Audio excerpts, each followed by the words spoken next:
What time period is FNAF 6 also known as Freddy Fazbear's Pizzeria Simulator?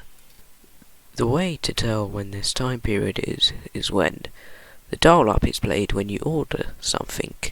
Now this tells us that it's in the early 90s or late 80s, which means that the computers are still in their early industry.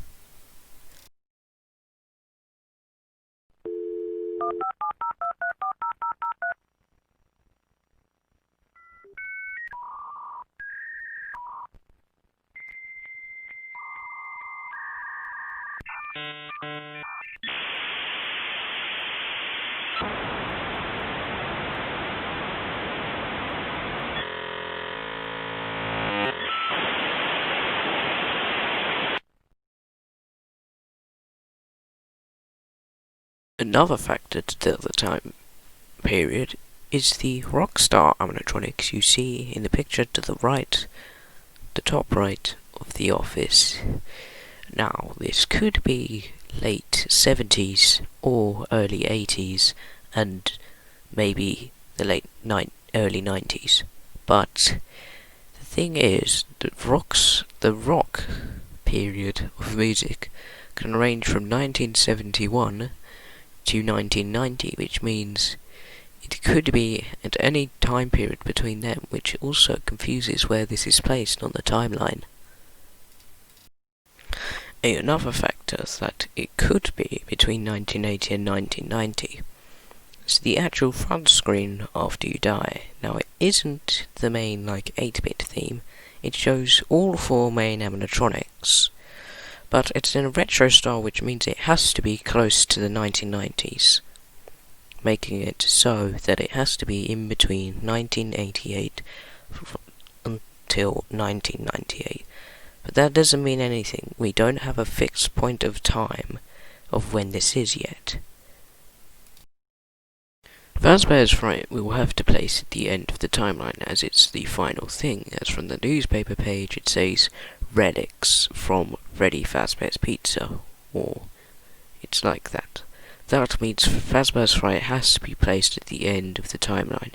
Even though this doesn't relate, it does relate in helping where we place the times and when FNAF 6 is. Now, one thing to consider, in the rare back alley scenes we see Scraptrap, which could be Springtrap before FNAF 3, as he may be found there.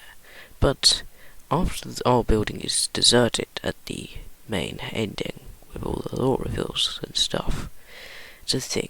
Could that be the building where they found the animatronic, which they said in the phone call of FNAF 3? From all this information, and maybe some other information we've talked about, this could be in between FNAF 1 and FNAF 3, which means 1991 to 2000 and something, whenever the FNAF 3 date is. But we may have a more fixed date when the security breach comes out. Now, one thing I can tell after all this information we've talked about, that it could be at the same time as FNAF 1, or maybe halfway through the lifetime of FNAF 1, like 1995 or something. Now, what I can figure from this is that it's definitely in between FNAF 1 and FNAF 3. Even though we haven't talked about FNAF 1 that much, there's one thing we can talk about. There's one thing that can make it this.